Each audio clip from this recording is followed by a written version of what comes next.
Talking to Death is released every Friday and brought to you absolutely free.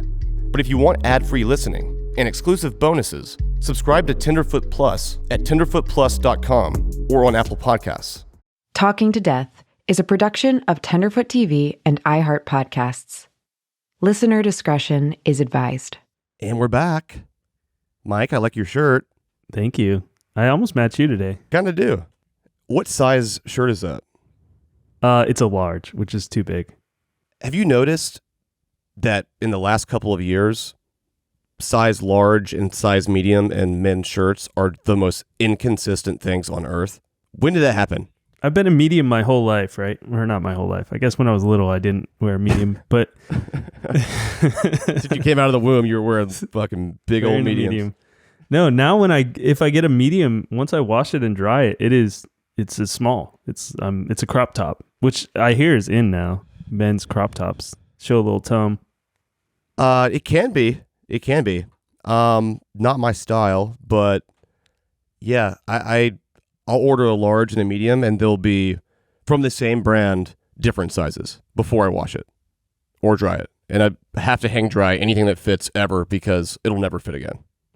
Yeah, these came large. I got 2 of them, and they were way big, so I immediately washed and dried them. And now they're like decently fitting, but still a little big. Are they making the shirts with cheaper material now that just shrinks in the dryer? Because I feel like growing up, I didn't have that problem where every single shirt would shrink. I don't know. Your mom was probably just better at laundry than you. That's very true. I'm like, what's the hottest setting and how fast could these be ready? Because I have to go in 20 minutes. Yeah, I know when I went from an apartment to my house, we inherited this washer and dryer, and the dryer does not have like the wetness, the moisture sensor on it. So it just keeps going. And that's a shrink factory. Wow. Yeah. Those old ones get so hot too. I don't know why. There's no automatic sensor on it for the dryer, so it'll just keep drying. If they're dry, it'll keep going. It'll start a fire. Just do a time dry, right? Yeah. I just now, if a shirt's a good size, if it's a medium and it fits me well, I just hang dry it. Have you tried drying some that are a little too big, just to see if you can kind of nail it? Yeah. That's what I did with this one. Yeah, I've been getting larges and just letting them dry and shrink, and it kind of works. Sort of. Right. Yeah, it's like when you wanted to shrink, it doesn't. Well, we've gotten way off track here. But this is important stuff, guys. Today's guest is Gilbert King. He is an author, I call him a journalist. He has earned a Pulitzer Prize. He has an amazing true crime podcast called Bone Valley.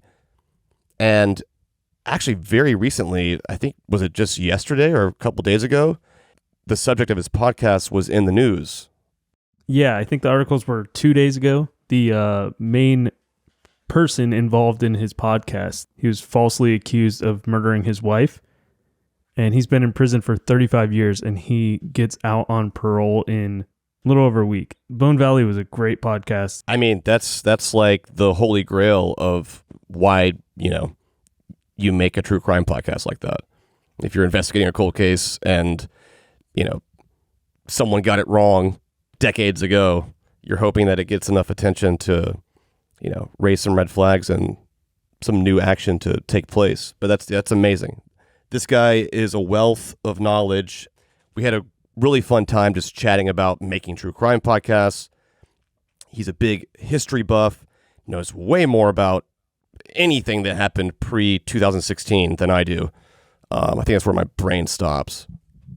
Like, what happened before that? I don't know. Did COVID come the next year? I don't remember. We had a really fascinating conversation about Leo Schofield's case, which is the subject of his podcast, Bone Valley, corruption in the legal system, true crime in general, storytelling, and how he puts his stories together and how he keeps track of all this different information, because it's hard. It's a lot of stuff. I feel like I learned a lot. I think you guys will too. So without further ado, today's guest is Gilbert King.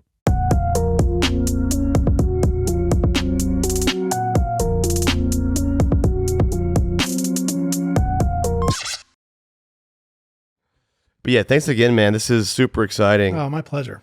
I want to just kind of kick things off. Sure. just give me a little bit of your background. Like, who are you today? Yeah.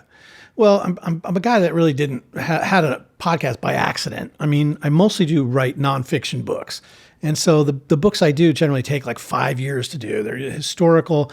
I basically go back and look at basically crimes from the pre-civil rights era, crimes that basically became a big story and then got forgotten. And so that's what I was doing for a long time, writing about like cases in Florida, Louisiana. And then I kind of stumbled into this case. I won't get into it right now, but I kind of stumbled into this and said, well, this isn't really what I work on. It's like from the 80s, everyone's alive. I'm used to dealing with dead people and documents. But why was that? Why were you interested in doing that part of it where it was like so long ago? I just got really fascinated when I started realizing that I didn't really understand a lot of American history that took place before the civil rights movement. So like I was familiar with Martin Luther King in the 60s and the protest, but what was happening in the 40s and 50s, like after World War II? And when I started looking at it, I was just like, all these really interesting criminal cases that arose and nobody knows about them. Yeah. And I was like, God, people should know about this. For example, one of the books I wrote was called Devil in the Grove. And it's about a case that took place in Florida in the late 1940s. And, it's every bit as dramatic as the Scottsboro Boys case, which everyone's heard of. But this one was called the Groveland Boys. And nobody had ever heard of them. And this was a much more violent and aggressive story. I mean, the sheriff didn't like that Thurgood Marshall overturned the verdict of these young men who got convicted of, sexually assaulting a white woman, which is like the worst thing you could possibly imagine. Sure, right. In the Jim Crow South. And Marshall came in and took it to the U.S. Supreme Court and got it reversed. And the local powers that be, including this murderous sheriff in this county in Florida, just said, that's fine. I'll just go pick up the inmates myself and we'll bring them back for the retrial. And then he basically shot them. Just a pure assassination. Basically, or he did. He did shoot them. Yeah, he shot them. Okay, he definitely shot them. Wow, that's insane. Okay, it is crazy. But one of them died instantly. The other one is kind of like having a cell phone in the 1940s. He actually got shot 3 times, but only pretended to be dead. And so he said, I was sitting there watching them as they said, we got to make this look like an escape. And they're tearing at the sheriff's clothes and they're fabricating all this evidence. And then they take this photograph from the scene. And all of a sudden, one of the witnesses says, hey, that boy just moved. And sure enough, he was still alive from the gunshots. And he went back that night to the hospital and started telling the FBI everything that happened. Oh, my God. And, there was actually forensic evidence because his story produced a bullet that was lodged in the sand about 10 inches below the surface. So the FBI had this proof that the sheriff and the deputy were like murderers. And even still, no one's ever, not too many people have heard of this. That. Yeah, right. I know. And this involved Thurgood Marshall, before Brown versus Board. He was known as Mr. Civil Rights, but he was taking these death penalty cases by himself down in the South. And I just thought, we should know about that as, people who consume history. Sure, yeah, these things happen. Like, we shouldn't forget about them. They were probably swept under the rug a little bit, it seems like, right? Oh, definitely. And, what ended up happening is, the official narrative of the sheriff kind of carried the day.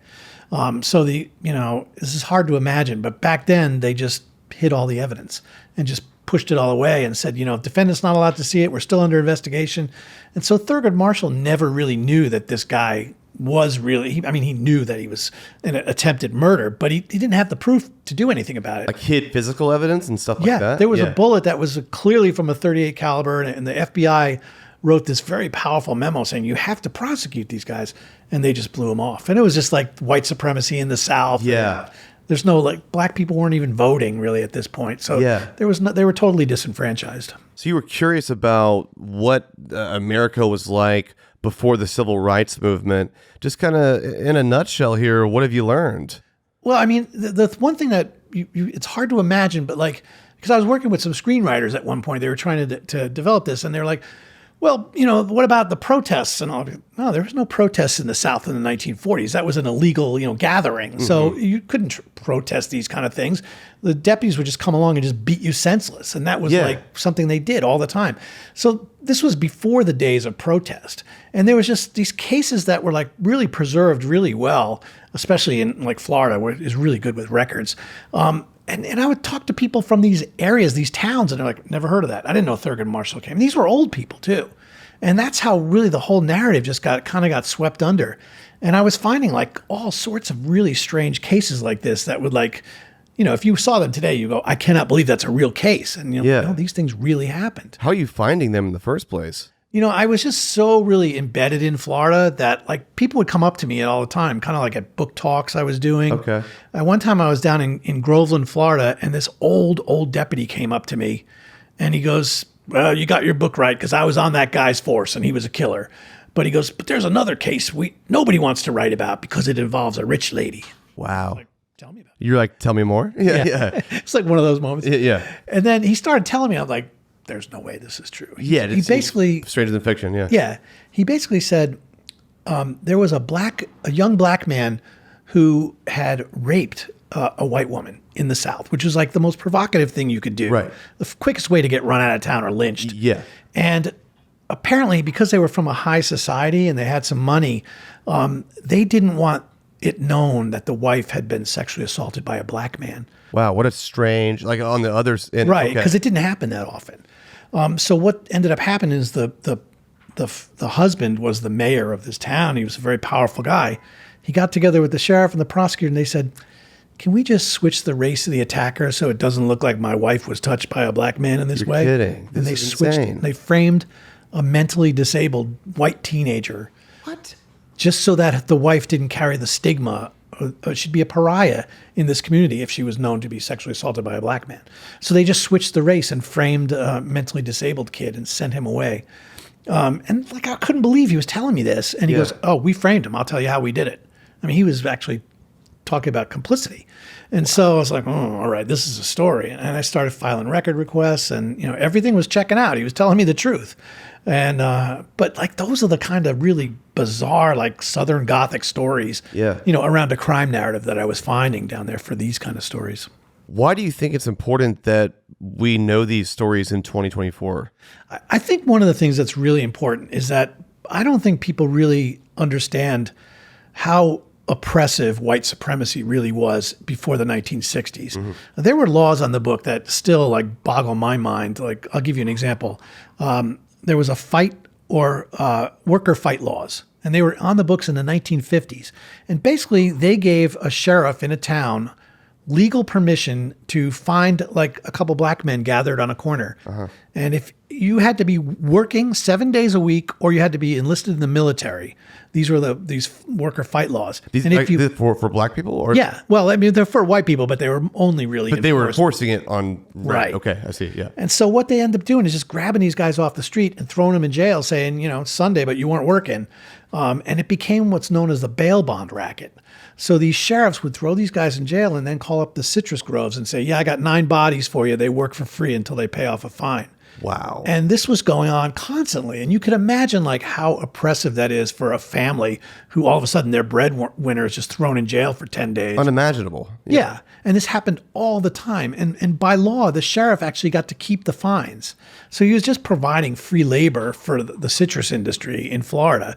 And they got to keep the fines. I mean, you couldn't imagine a more corrupt system. And yet this was on the books well through the 50s, way after World War II. And so these are the kind of things that you were able to do, you know, and those are law enforcement things. Like those are actual laws. But some of the things that were happening, like, you know, the blurring of the lines between law enforcement and the Klan. Like I had a couple of these deputies tell me, yeah, well, if we couldn't do it by law, we just do it at night in the Klan. It's just a different uniform. And they're telling me these things like, had to get rid of this suspect and couldn't do anything. So we just take care of it at night. Jeez. And so when you start to see this white supremacy kind of baked into law enforcement in the Deep South, I mean, that's when it becomes really disturbing. Yeah. People are just absolutely powerless to fight this. What do you think society should glean from that today? Well, I mean, you know, I think sometimes when these stories happen, when you see like a Trayvon Martin type story, they kind of resonate, and people, I have people tell me all the time, like, nothing's changed. This hasn't changed. And I say, you can't really say that because you have no idea how bad it used to be. Right. You know, in you know, Trayvon Martin's case, at least protests took to the streets. The NAACP took to the streets, and then they reevaluated it. The police chief like resigned in shame, and they actually tried George Zimmerman. I mean, you might not like the verdict. He was acquitted, but you could say like, at least he got a trial. Back in the days, in the 40s and 50s, none of this would ever happen. Grand juries were just like, no, that's not. It's a black guy. Our cops are white. Right. We're not doing anything. So it's like, yeah, maybe it hasn't changed enough. Yeah, it hasn't changed enough. And you need to kind of look back to see how we got here to understand where we are today, even in a way, right? Yeah, because you really wouldn't recognize the criminal justice system. If you were to watch a trial from you could, this is before the Bill of Rights got incorporated, so you could be watching a criminal trial and, a guy doesn't want to testify and the prosecutor can just stand up and go, he must be hiding something because he's not willing to testify. He must be a guilty conscience. And they could use that in court. Yeah. So there's a lot of protections we have now. For instance, coerced confessions used to be legal. So you could literally beat a guy over the head with a phone book and say, now did you do it? And if you said yes, you're like, confession. And that was accepted. And they were doing that for real, right? Oh, yeah. They were doing it all the time. They did a report. President Truman did a Commission on Civil Rights report. And he said, there are some jails that we investigated where they wouldn't start with questioning. They would start with a beating, and then they would go to the questions when it involved black defendants. Wow. And they were finding this all the time. Like there was no one in society that objected to this. And black voices just really had no platform. So that's the thing you're seeing over and over, the brutality of it. It's so much worse than I imagined. Do you consider yourself an author, a journalist? Do you even care about the label? A little bit, because I when I start thinking about it, like I use journalism, but it's not all that I use. Like I do still a lot of history and oral history and reporting like that.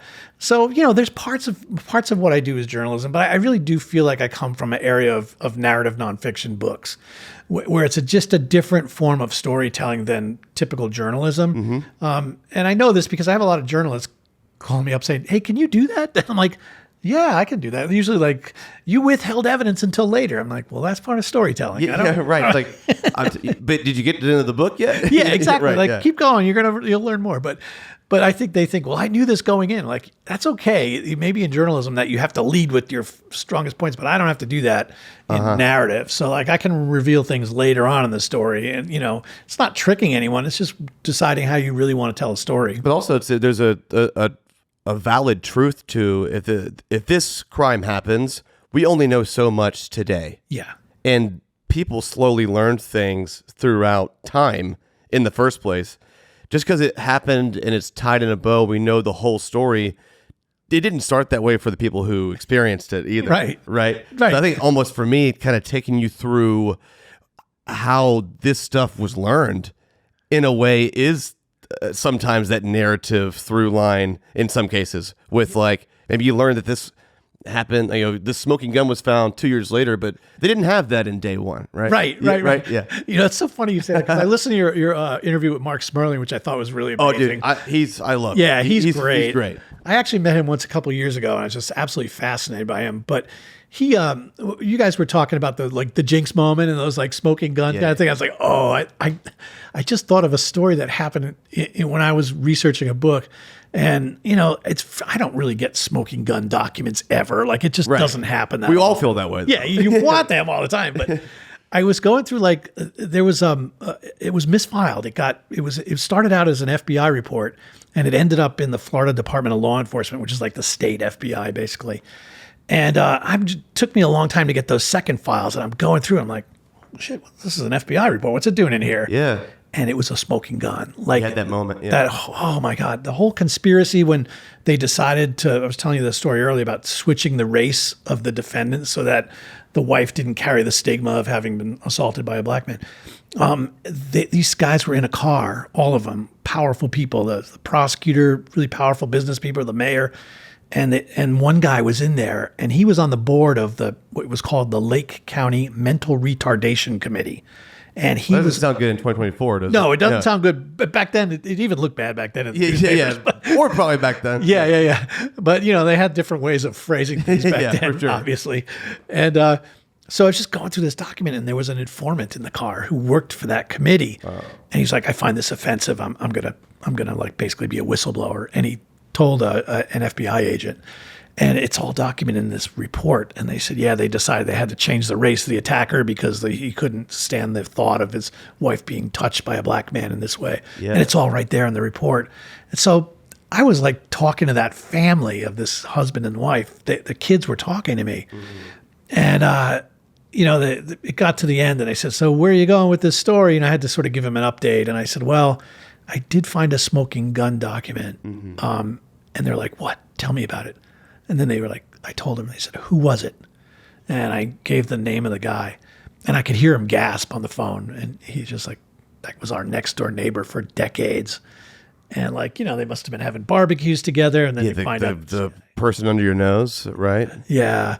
And I just thought, oh, that was a horrible thing. I wouldn't want to have heard that if I wasn't there. Of course, right? And the thing is about true crime, I feel like, is that there is no good answer. Yeah. At the end, right? Right. I mean, like there's justice, but when you find out that so and so did a bad thing, that's still so and so doing a bad thing. Yeah. Right. And even like decades later, like these families are, you know, like they want to protect, you know, the legacy of their families. And it's just like you hear that kind of stuff and like, you know, but I mean, they actually were very, very kind to me. And I'm really very thankful that they participated. They said, if you're going to do the story, we want you to know everything. And they gave me a lot of documents, that's photographs. Great. Yeah. So it was nice, but I had to break it to them that way. But, yeah, but when you find something that is that smoking gun, or hey, I'm the only person who knows this right now. Yeah. And I need to tell you this because this is also why you want me to do this. Right. Exactly. Is in the hopes of this. Yeah, it's true. You know, and for the most part, like everybody else was so happy that I had this because they of course, they all on the felt other bad. end, but this isn't exciting news. No, it really isn't. And I just For a think family, sometimes, right? Yeah. What would you think if somebody like just said, "Hey, we're doing a story about someone in your family, and like, will you be willing to talk to us? Maybe share your diary, the diary." I've thought about that. Like, if you came to me, I'd be like, "Hey, man, I love you, bro, but no way." Yeah, I wouldn't want anyone going there. You want me to do a story on you? Yeah. A podcast on you? Not a chance. Yeah, right. Yeah, I'm good. Yeah. And, I mean. And like, I don't even have like the murder stuff in my background. I don't even, like, we're talking about just some regular everyday. Yeah, right. I would suspect like some of these, they probably have an indication. I think that this family was in particular, like they were motivated. They felt that their father was not a racist. And so like they were like nervous because I do kind of investigate a lot of that stuff. But at the end, I think it was like, I had to tell him, like, I didn't find anything racial in your father's. In fact, I found a lot of people that I talked to that were really grateful because he used to give clothes and, you know, he had money and he was very supportive.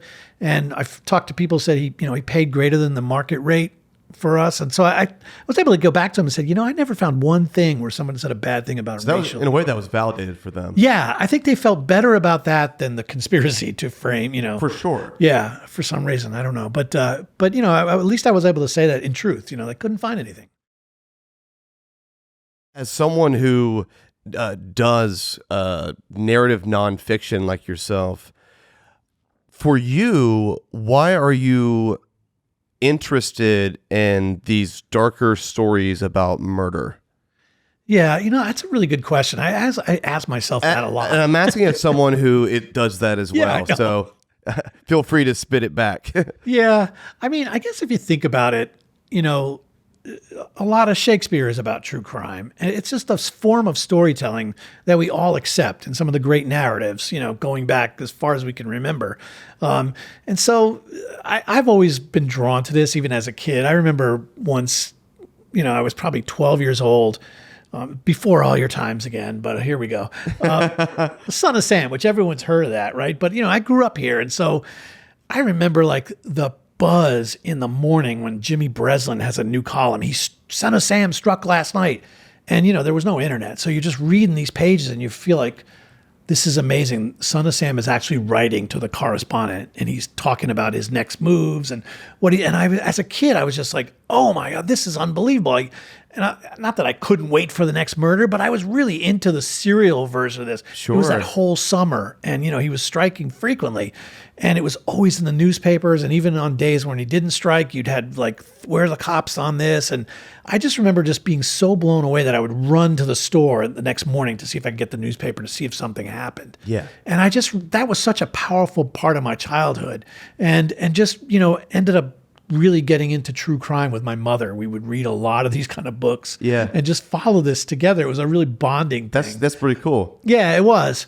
And lo and behold, I'm still doing it today. And Right. I feel like it was. I didn't know you'd do that. Yeah, you're exactly. Like, look, Mom, I'm still doing it. I know some people, well, you're doing like civil rights. Like, it's crime narrative. I'm sorry to inform you that. It's a crime narrative at the heart of this, So for those who don't know, just because, wide range of audience, Son of Sam, just recap, what was that all about that summer? What was going on? Yeah, it was like in the, I think 77 maybe, right? 76 or 77, right around there. This guy, David Berkowitz, but like nobody knew who he was. He was just seemed like he was evil, and he was definitely demented, and he was, he was talking about his dog named Sam, and Sam was making him strike, and he was taking orders from the dog, and there was just all this weird stuff about it. And he was going around killing people. Yeah, he was a 44 caliber killer was one of his nicknames too, and he would just drive around like Brooklyn and Queens, and just like he often struck in like lovers lane situations. Okay. So he found a couple in a car, he would just open fire. Zodiac almost, where with that first killing, where just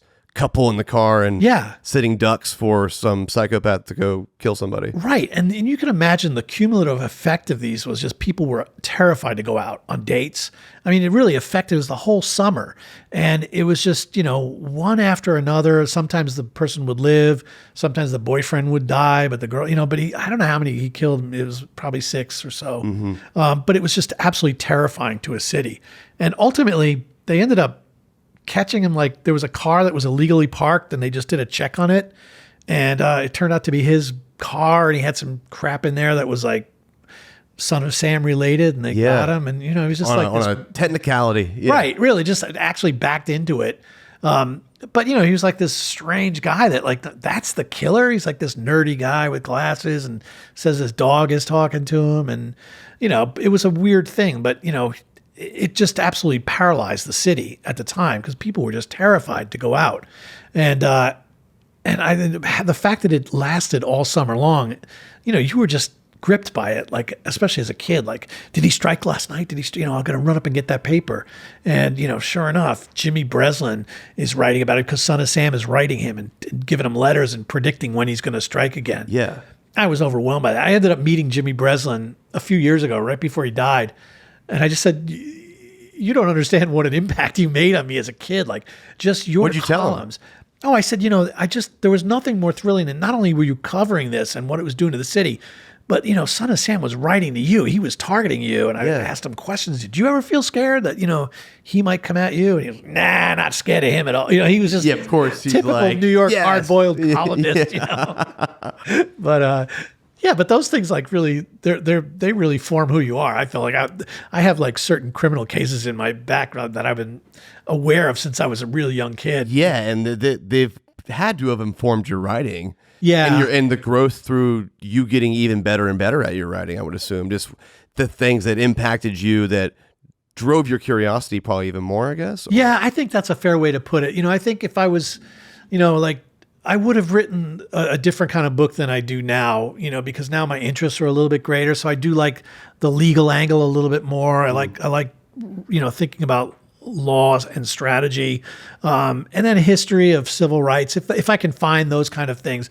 But, to be honest with you, like this last story I did for the podcast, there really was no civil rights in it. It was a straight up murder case, basically. Yeah. But, there was also something about it that really drew me in. There's always something a little bit different that I like about these stories. Covering true crime stories, making podcasts about them, I get asked, does it ever get, too emotionally heavy and stuff like that? I'm curious to you what that balance is, because I think that for me, in order to tell a good story, an objective story, and to keep my wits about me and stay in the lane here and not lose it or just go down some conspiracy land valley over here. Right. Just to stay straight with it, I have to kind of check myself and in a way be above that to look at the facts and the story itself without letting it tear me down to not be able to see that. So like, what is it to you? Because it's like, we're not soulless robots. Right. But like, how do you manage the heaviness of that, or how over a lifetime of doing it? Yeah. Honestly, like, I don't think I've really, like in the past when I write about these things, it's just like really not a lot of survivors. And so the family connections are not quite as strong. But like in this last story that I did, everybody's still alive. And you're in it. I heard you and Mark talking about this. Like they're in it for life with you. I mean, this is the connection, and it's a commitment, and you have to understand that and sort of think that that's part of the job. It's really difficult to do because, I've definitely gotten caught up in this, especially in these wrongful conviction things. You're kind of living through them in the real time. Yeah. And the courts are shooting them down and like, better. And like, you don't know the whole story. And it's like just so frustrating to watch the legal community just kind of fail him. And that's a hard thing. The other thing though, I think, I don't know if this is a good answer, but it is kind of true.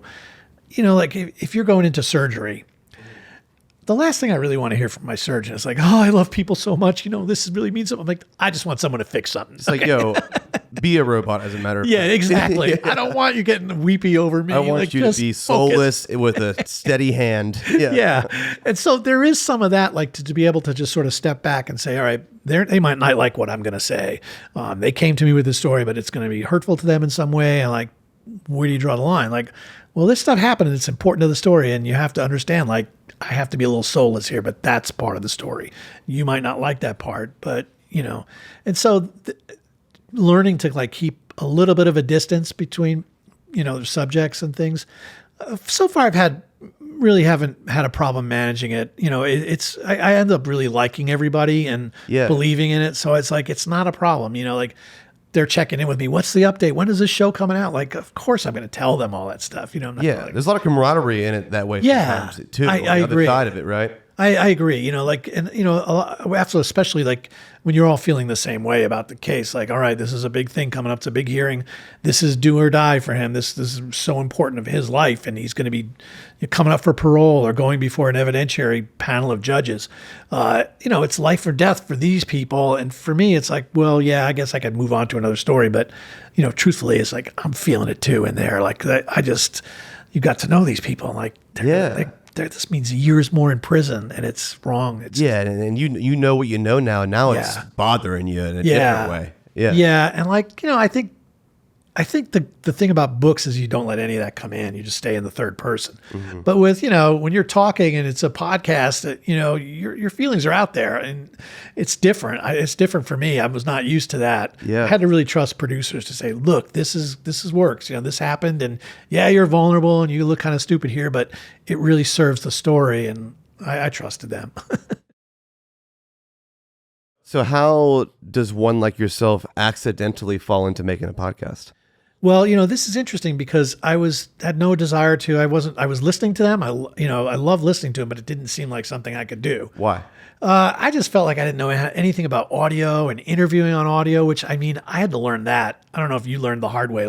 We all learned the hard way, right? Yeah. But yeah, I totally get what you're saying, though. Yeah. It's like, that's not my thing. That's someone else's thing. Right. Right? Yeah. You listen to your tape and every minute you're like, I'm like, oh, shut up, dude. Yeah, you're like, why do I sound like that? Yeah, I know. And so I just didn't know anything about it. But I was doing a book talk down in Florida, and a judge came up to me. And he just handed me this business. I was signing books at the end of the day. And he gave me a card, and he gave me a name of a prisoner. And he said, not just wrongfully convicted, he's an innocent man. And I'm like, a judge just gave me this? Like, that makes no sense. Judge gave me this. Yeah, I was at a convention for judges. And so I showed it around to some defense lawyers, and they were all like, wait, a judge gave you that? Like, they're not supposed to do that. It's like it violates the ethical canons of the job. Yeah. And I was like, well, yeah, he's saying this guy is framed and, he knows how it was done. And I just showed it to some defense attorneys, and they were like, wow, that's unusual. And then it got to one defense attorney who was there as a public defender. And I remember he looked at me. He was from that town. He goes, I know this case. You should call that guy. Really? So that kind of tipped me off. There's something wrong here. And so, sure enough, I went through, I started looking at it and talked to the judge. And I said, well, look, I'm in the middle of a book. It's probably going to be a long time that I can get to this. And I could feel like, no, dude, this guy's in prison. Like, I don't have years. He said, do me a favor, just read the transcript. And I thought I was kind of saying it to get him off the phone. I was like, all right, I'll take do a that. look. Yeah. Yeah. Which, it's 2,000 pages, and I sort of felt obligated. Yeah. And I'm reading, and I'm like, even I could see it, like, oh my God, the prosecutor's getting away with so much here. I can't believe he's getting away with this stuff. And like the evidence didn't make sense to me. And I called back to him. I said, I got to ask you some questions because I saw some stuff in here that even I could see, and I'm not a lawyer. Mm-hmm. And he goes, yeah, that's exactly right. It was done in this real small town, this real small county, and they could get away with this kind of stuff. And then he went on to answer a lot of questions, and I was like, oh, this is amazing. And so a couple months later, I decided, all right, maybe I'll just write a feature story on it, just leave it at that. Yeah. I went down to the prison and met Leo Schofield. And just to back up, what was the premise here? What happened? yeah. Just So from the start, like what was the circumstances? yeah, that's a good question, because when I'm reading the transcripts, you sort of get a sense. Leo Schofield is like this 21-year-old rock and roller lead guitarist for some like crappy like band in Lakeland. They're called Rhino, which stands for Rock Your Nuts Off. Okay, And they're a bunch of young teenagers. Sure, and, yeah. they're working in Rocking their nuts off. Yeah, exactly. And they're trying to get out there, and Leo meets a girl. She's 17, Michelle, and she's a waitress, and they're living in a trailer with roommates, and just have no money, but they're trying to live the dream, right? And they're only married for 6 months. Like Leo's 20 and she's 17. They get married, and she goes off to work one day, and she's supposed to come home and pick him up at band practice, and she never shows up. And this goes on for several days. She just does not show up ever. And then they find her car. And then on day 3, they find her body in the water, not too far from the restaurant. And she was stabbed 26 times. Wow. And they don't have any suspects. There's no like evidence. And Leo himself has been calling police and meeting with police. He's trying to get them involved, but they're like, look, if she turns up, we'll let her know that you're looking for her. But she was 18 at the time. So it's too early for the missing persons report. But he's very active in that. And then, they never find the guy who did this. And Leo is a suspect, but they don't really have any evidence against him. He's got a pretty good alibi. But after like a year and a half, this really aggressive prosecutor comes in and says, that's the guy, the husband, go after him. And they do. And they basically try him, and, there's all sorts of volatility in this relationship. So you have witnesses and friends, they're always fighting and this kind of stuff. Leo gets convicted and sentenced to death. Wow. Or sentenced to life in prison. He escaped the death penalty. So it's been about 35 years now. He's been in prison. 17 years into his sentence, and this is the remarkable part of the story, he actually gets remarried in prison to a social worker years later, and she becomes obsessed with his case. And he says, look, I'm going to tell you I'm innocent, but like guys say that all the time. Do your own investigation. I'm not going to sit here and beat you over the head with this. Yeah. And she does. She starts investigating. She starts getting the files, and she finds that there's some fingerprints that were found in the car that Michelle was driving that were never identified. And so she says, we got to get these fingerprints. And she gives them to a cop friend. The cop friend runs them. And they basically come back to this guy who lived right down the street from where Michelle disappeared. And he's killed a bunch of people. And he's in prison. What are the odds? Right. And so now they're like, oh, well, this is obviously the guy. He's killed several people. Sure. He's in prison. He lived in the area. They open up this reinvestigation. They find his girlfriend. They're like, oh, the place where Michelle's body was found? Yeah, that's where he used to take us for sex. And so it was his spot. Yeah. And he's forensically linked to the car she was driving. But the guy in charge of this investigation was the prosecutor who prosecuted Leo. And so now he's like, I'm going to lose that conviction so he just shuts it down and says it was just a coincidence. He was stealing stereos. That's how he got his fingerprints there. He's not a killer. He's just a thief. He just killed all the other women, but not this one. That's what I couldn't understand. You guys actually prosecuted him It's like, twice that's for a big murder. leap there. Yeah. Right. And then he goes through this, they go through an evidentiary hearing, and Leo basically gets denied. And then about 10 years later, this guy, Jeremy, who's up in prison for another murder, he says, I might as well come clean. And he starts confessing and tells exactly how he killed Michelle. He knows details of, like how he saw her on the payphone when she was calling Leo saying, I'll be right over. And she thought she knew him from the neighborhood and said, oh, it's raining. Can I give you a ride? And he just drove her to that Jeremy's lair, basically. And that's where he stabbed her. And he has, all the details of this. It's pretty impressive that he could recall all this. And yet the courts wouldn't believe. They just said, oh, he's making things up because he initially denied it, and now he's saying he did it. Well, isn't the guy in prison always denied it? Yes, that's the thing, right? They both denied it. Yeah. This guy denied it and then changed his mind, said he did it. Right. And tells you a whole story about it.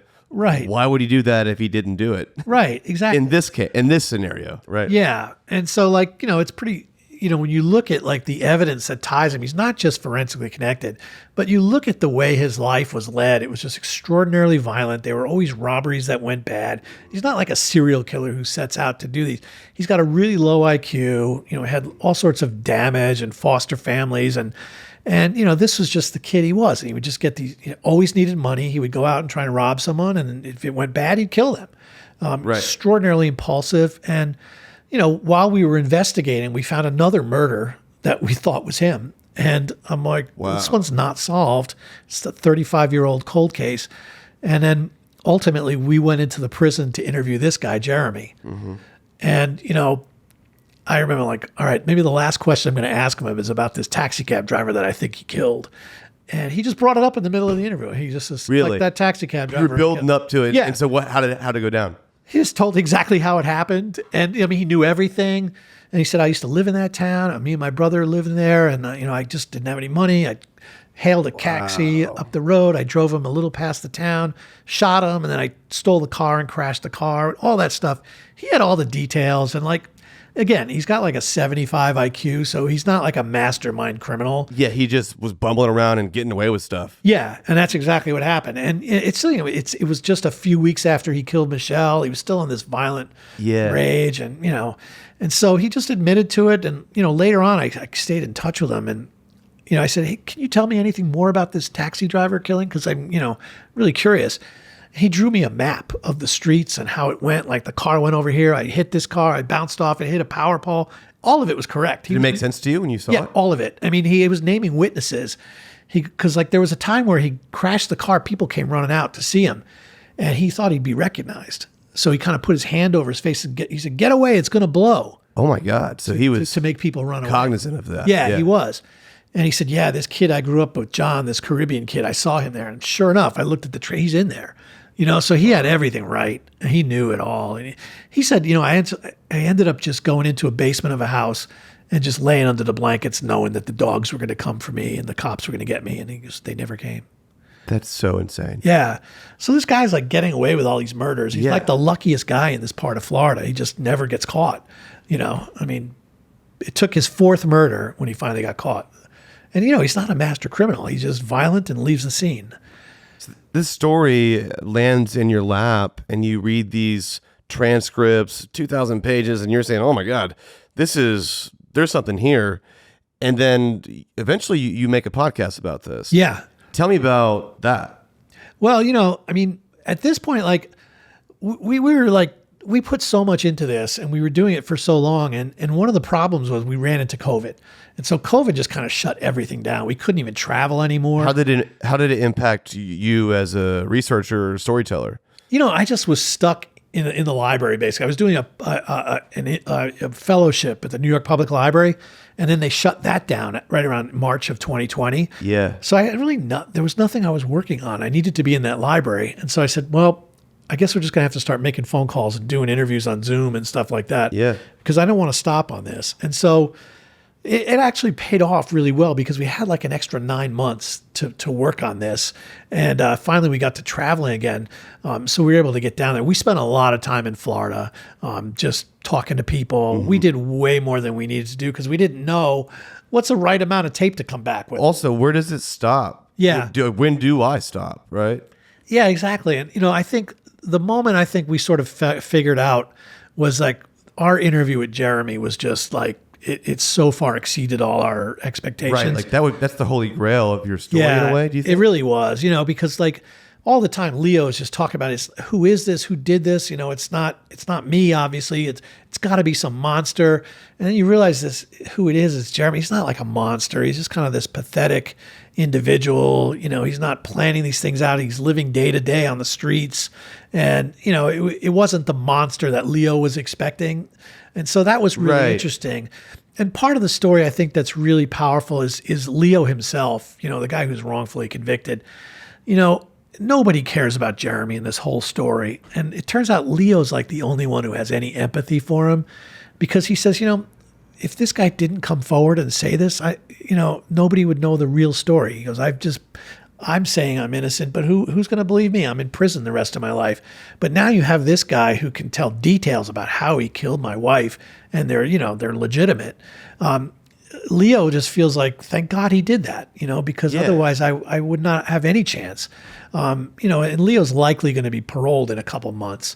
And he knows that, having been rejected from parole constantly because he shows no remorse. I mean, how can he show remorse? He's innocent. Yeah. I mean, I guess I'm trying to imagine if I went to prison for life for a murder that I didn't do, and I knew that I was going to be in prison for the rest of my life. Eventually you would have to mentally accept that is your fate. Yeah. And then at some point, just the validation of you believing me that I didn't really do it is almost more than getting out, because you think that's not even an option. Which is interesting that you said like he's the only guy who feels empathy, because he's like, thank you. Yeah. Because no one else would listen to me if you didn't say that. Or they wouldn't bat an eye at this. Right. And you're absolutely right about that. And like one of the things like that's really important to him is like, having this innocence claim and just, finally being believed. Yeah. But the other thing that's really important is like, he went through some really dark times, like just seeing his case, rejected time and time again, and just realizing like, you're in for life, you're not getting out. Mm-hmm. And at some point he started to recognize that, all this bitterness is going to kill me.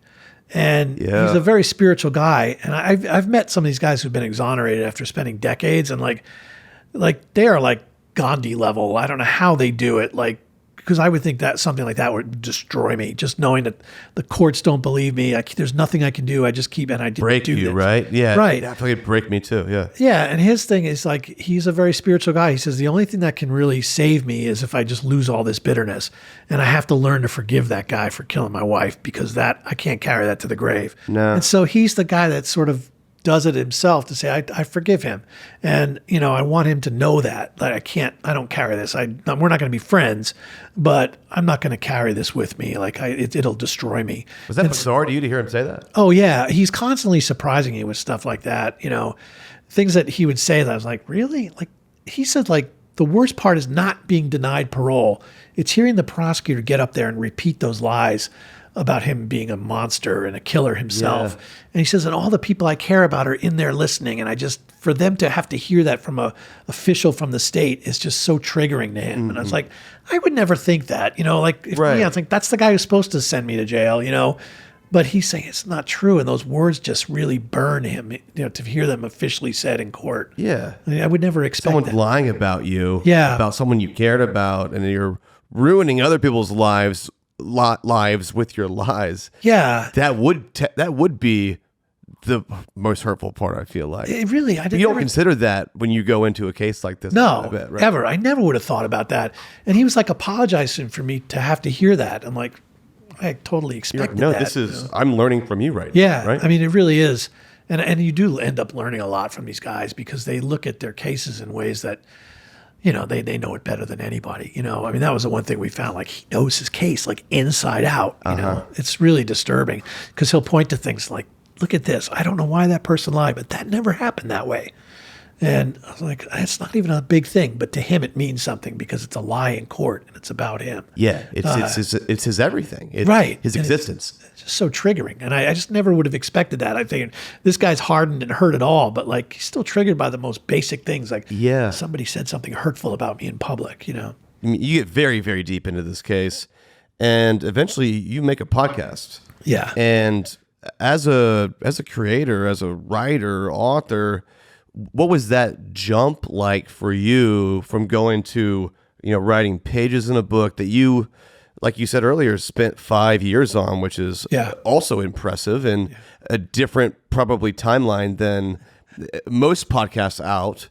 What was that like? Was that vulnerable for you to be leading a story through your vocal piece? Yeah, I mean, it was all new to me. And like, I think one of the things that's really interesting is, like I said, with COVID, I had time on my hands. Yeah. So I'm like, all right, let me. You're getting stir crazy anyway. Yeah, well, I'm might as well do crazy. this. Yeah. I'm like, all right, let me just start writing the script, because there's nothing else to do. Yeah. And I started writing these scripts about how I thought it'd go. And like, when we ended up getting with the producers there, looked at it like, this kind of sucks. Like, and I'm like, Wait. really? To you, they said Yeah, that? yeah. Like, it's just, Politely, Yeah. it's not good. yeah. And then they basically explained to me, we write around the tape. Like, there's no way around that. You've got to have good tape first.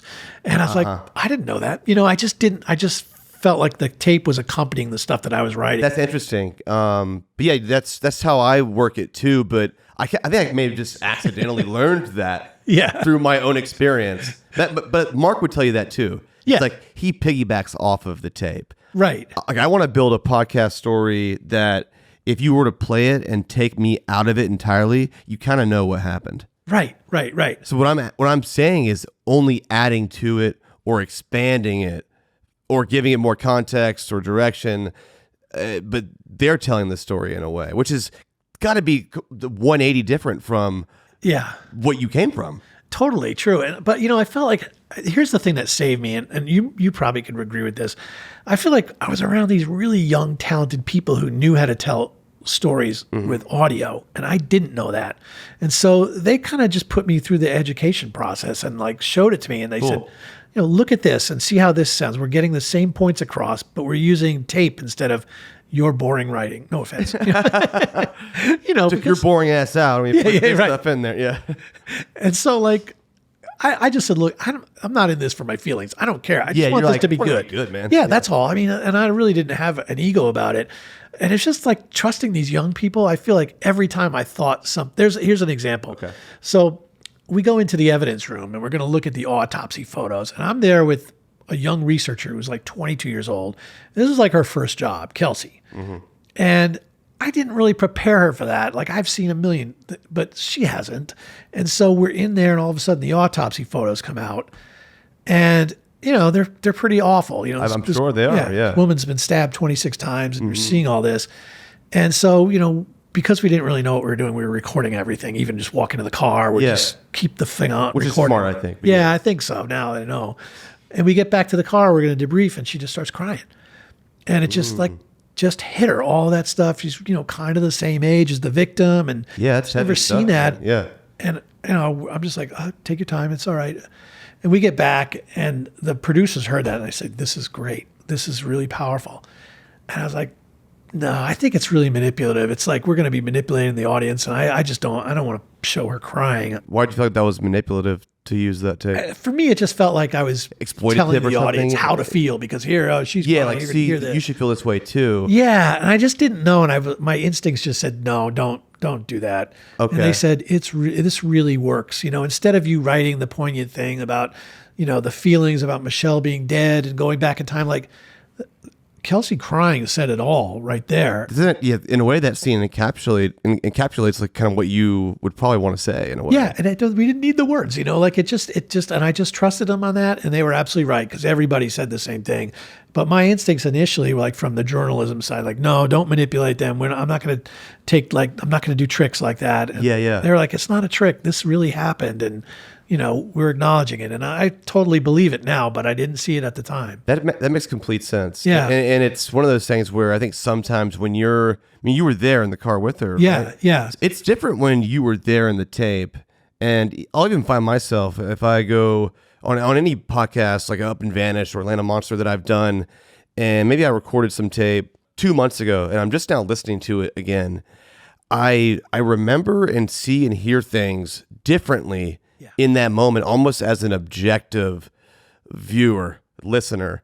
And I'm like, holy shit, that this moment is actually unique. Yeah. And because I can tell that I'm either like learning something here or this person was really feeling that way. But in the moment, it didn't seem like that to me. Right.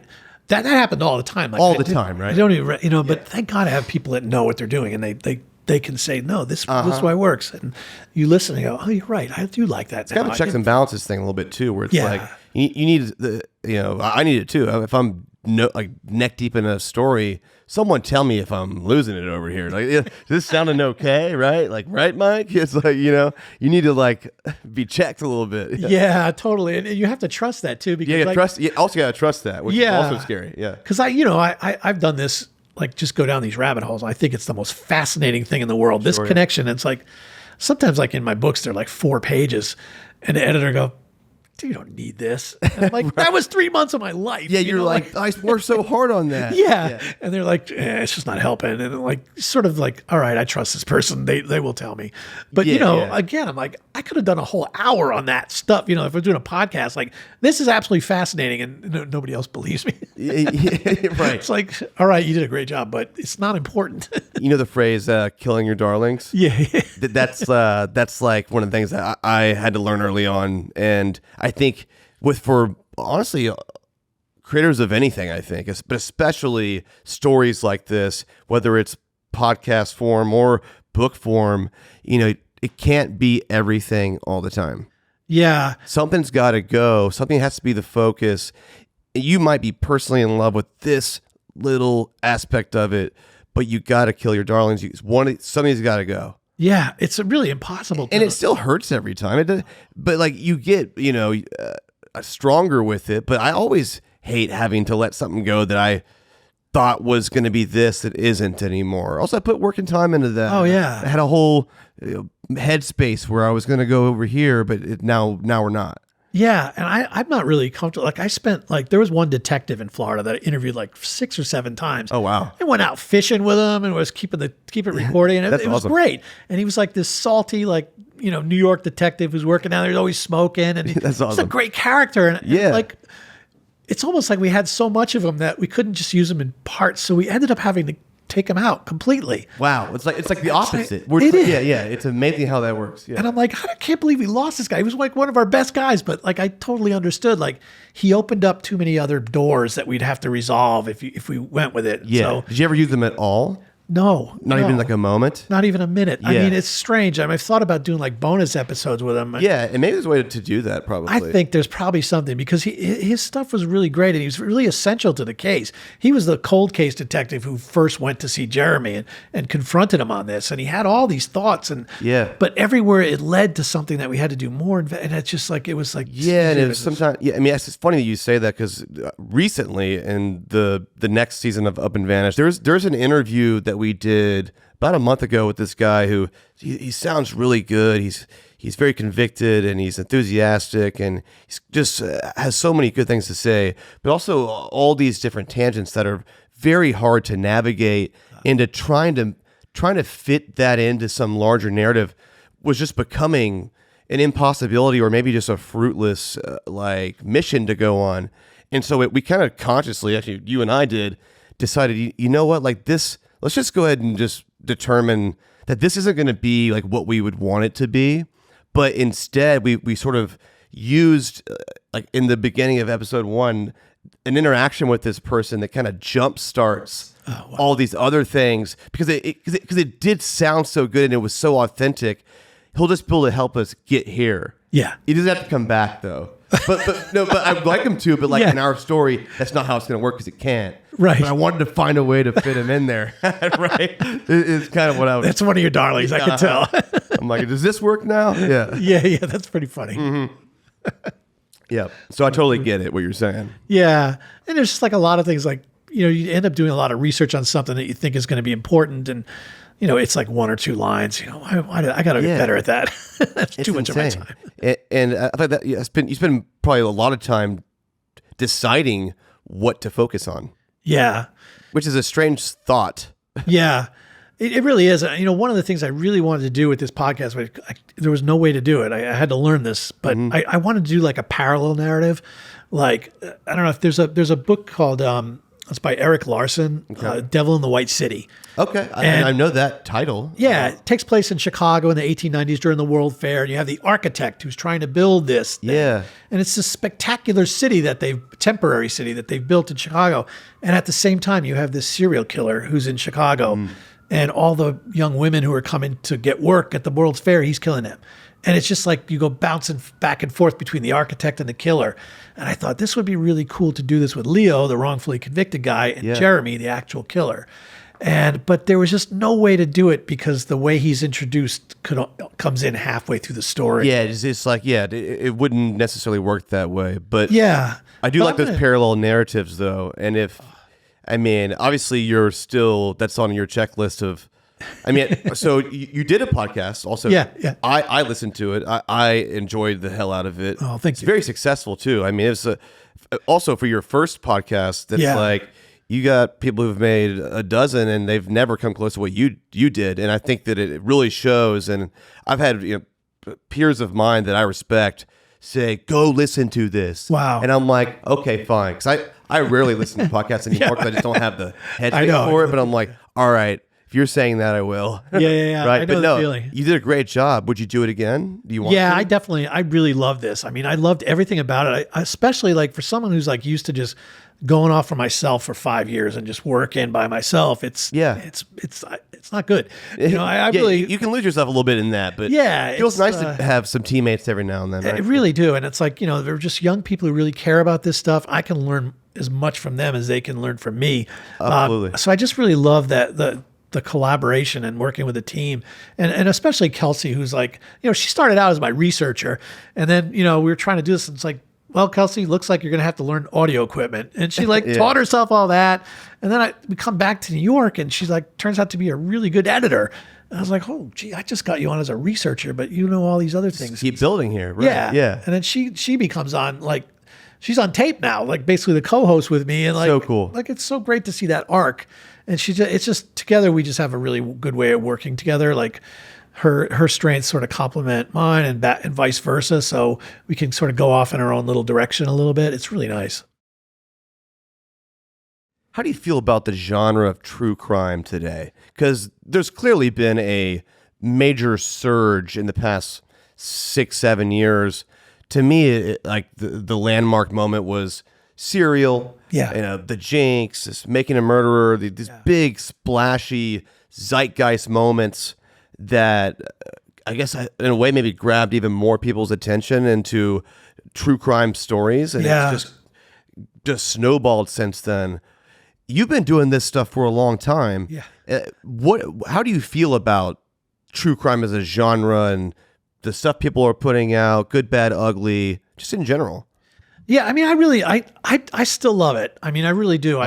If they're really well done, especially kind of like you, like somebody will say, you got to listen to this. Like Atlanta Monster was one I found on my own, and I was like telling everybody. I was the person out there going, you got to listen to this. Okay. Oh yeah. That's awesome. Thank you. Yeah, no, I thought, because it's like those are kind of rare sometimes. You're going into Atlanta and doing basically a story where all the victims are black. I was terrified of that. Yeah, and it's like, who am I to be telling this story? All that stuff. Sam was like, why is it me? And then why? Then I was like, okay, am I getting in my own way by not telling this story because I'm thinking that? And thankfully, my business partner Donald is black, and I was able to vulnerably tell him these things. Right. And he's like, hey man, look, and he was able to tell me validate what I was thinking and saying, and kind of be my guide a little bit, so I didn't feel like I was entering a territory that I shouldn't, but also respectfully letting everyone else tell their story. Actually, that's really interesting that you say that, because that happens to me a lot. Like people quite like, what gives you the right to tell this story? And I'm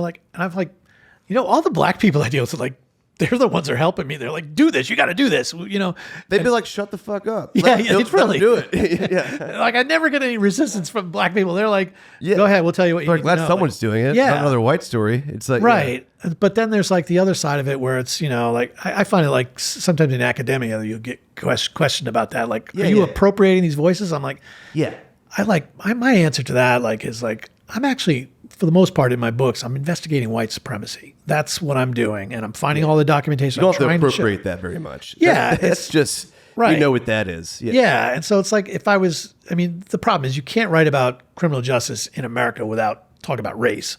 And so like, when you go back and look at these stories, like race is a big part of it. Mm-hmm. But I'm not like trying to take the lives of these young men and appropriate them and tell their stories. Like that's not what the work is about.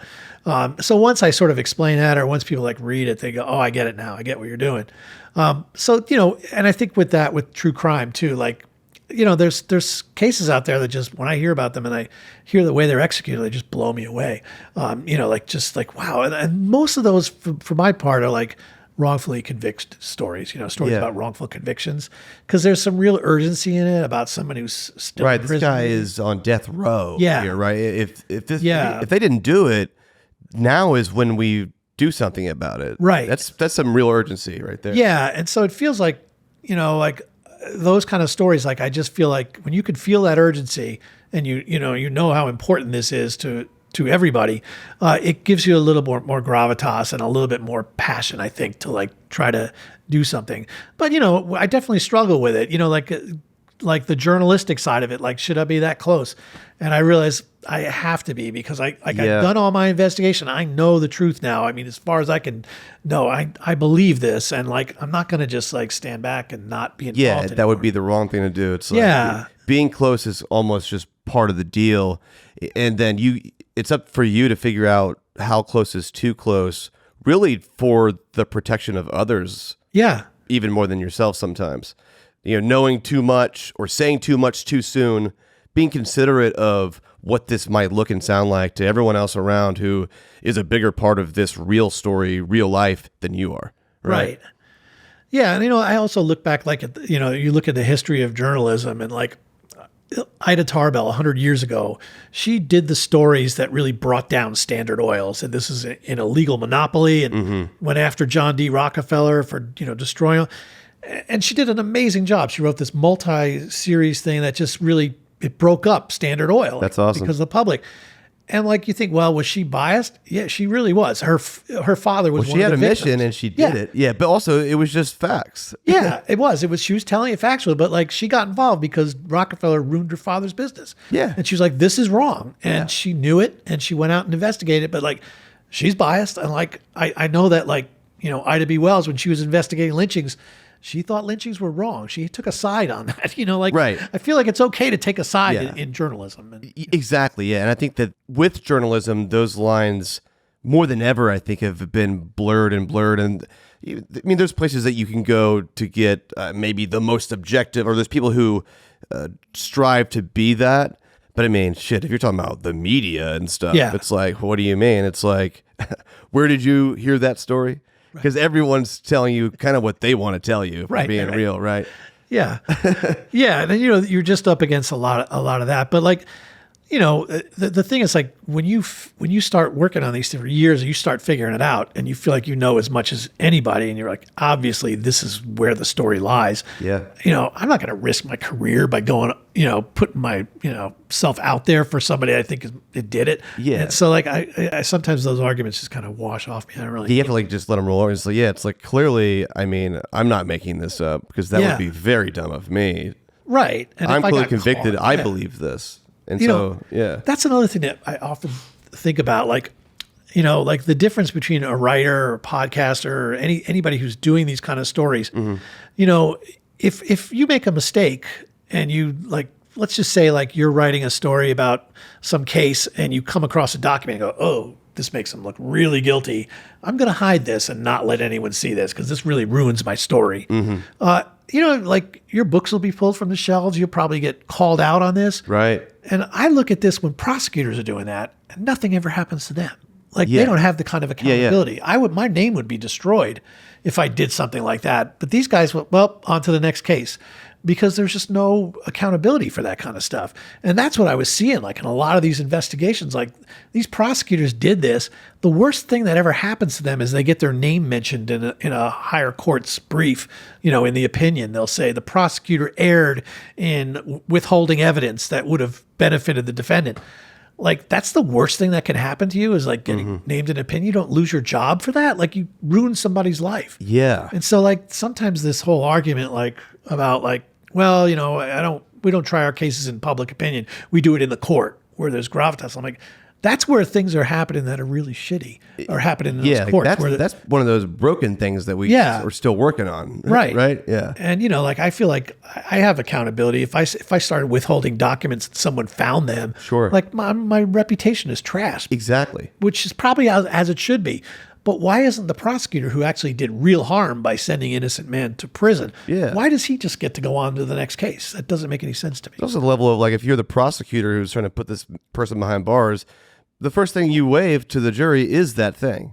Right. If you're the defense, you don't waive that first. Yeah. You waive the other thing that makes them look better first, and then you talk about what you acknowledge that bad thing with whatever explanation that you have. It's like the same thing, right?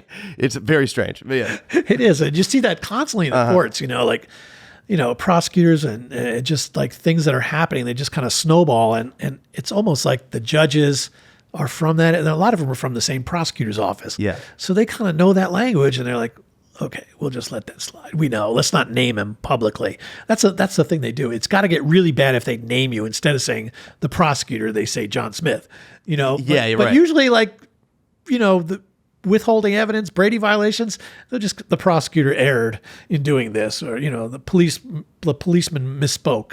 Like, no, he lied on the stand. No, he didn't misspoke. He bold-faced lied. Yeah. And so I find this, like, a lot of the stuff I'm dealing with, like, the sheriff's office, like in one of the cases that we were investigating, the guy got acquitted because he was the wrong guy. You tried the wrong guy. And what happened was one of the main witnesses stood up in court and said, I can't do this anymore. I'm lying. I lied in the first trial. They're making me say this. It's all bullshit. Wow. And the trial grinds to a halt and the guy's acquitted. And then I asked the sheriff, like, about this. And they said, well, he got off on a technicality. Like, technicality? Technicality? It was an acquittal. That's not a technicality. You guys according to the fucked up. Constitution. Yeah. So like, I don't know how, like, they're always like, well, you have to respect the jury's decision. You only say that when they convict, but when they're innocent, you're out there saying, well, we got the right guy. It's just You the just jury. try them again when you don't get what you want. Yeah, exactly. And so like, there's those kind of things that are happening in the courtroom that, like, oh man, that doesn't seem legit to me. On the Bone Valley podcast, what's the future of you and other podcasts, new seasons? Yeah, we're looking into a second season, and it's always hard because the impulse is to just find a completely new case. Sure. We had something happen within this case because we obviously never stopped investigating even after the podcast came out. Yeah, never stopped. Little right. things were coming up. I'm like, oh, and so yeah, we're diving back into it. We're going to go back into the same area. It's just like kind of an offshoot from what we were doing before. But That's it's still smart too. connected. You already have a base there too, and you have resources, and keep picking away at if there's something there. Yeah, right? there's a new angle that it took, and it's really interesting, and so we're just starting to really develop it and get into it. But I'm pretty sure it's going to happen. So That's exciting. yeah, and then I'm writing a book about this Bone Valley case, which I never wanted to do. Like I was, Why not? I mean, that's what you're. you would think, right? You've been the best at forever. So and now you're like, no, I want to do podcasts only. Yeah, because everyone was like, when are you going to write them? Because there's a lot of stuff we had to leave out of the podcast. Mm-hmm. It just goes down these, rabbit holes. And finally, I just said, you know what? I have to do this. We left out a lot, and Yeah, there's so you much should. more to say. And I've already done all the research, so now it's just a matter of writing it again. But it's nice because we can add a lot to it that listeners have never heard before. Oh yeah. We had hundreds of hours of tape and stuff that we didn't go in those directions, and it really needs to go in some of those directions. So I'm going to be busy with this for the next year. oh, absolutely. And please bring in the guy who you went fishing with, dude. Oh yeah, Because that guy Detective sounds G. awesome. Yeah, He yeah. is great. Yeah, And invite me next time you're out there too. I'll go. Oh fishing yeah, with he's you got guys. his own boat, and we go out with these other cops, and it's just there's nothing better than fishing with cops and just hearing the stories from them. Just Yeah, the it's ones just- that got away, the ones that did, everything. True characters. Yeah. Really. Well, thank you, man. This has been an absolute blast. Oh, And Penn, it was a pleasure. And I'm I just a really huge- I look up to you too. And you're a talented individual, and I'm glad that we're in the same space together. And Yeah. I would be flattered if one day our paths could cross on some sort of project. And I would love that. I've been listening to the show, and it's really, you guys are really good together. Like you and Mark, that was a really great interview. thank you, man. I Really. appreciate that. Yeah, so I'm going to be listening to more. So Awesome. Well, thank you, Payne. Thank you so much. I appreciate Pleasure, it. For real. man. Yeah. Nice Absolutely. meeting you, too. Likewise. Talking to Death is a production of Tenderfoot TV and iHeart Podcasts, created and hosted by Payne Lindsay. For Tenderfoot TV, executive producers are Payne Lindsay and Donald Albright. Co-executive producer is Mike Rooney. For iHeart Podcasts, executive producers are Matt Frederick and Alex Williams, with original music by Makeup and Vanity Set. Additional production by Mike Rooney, Dylan Harrington, Sean Nerney, Dayton Cole, and Gustav Wild for Cogito. Production support by Tracy Kaplan, Mara Davis, and Trevor Young. Mixing and mastering by Cooper Skinner and Dayton Cole. Our cover art was created by Rob Sheridan. Check out our website, talkingtodeathpodcast.com.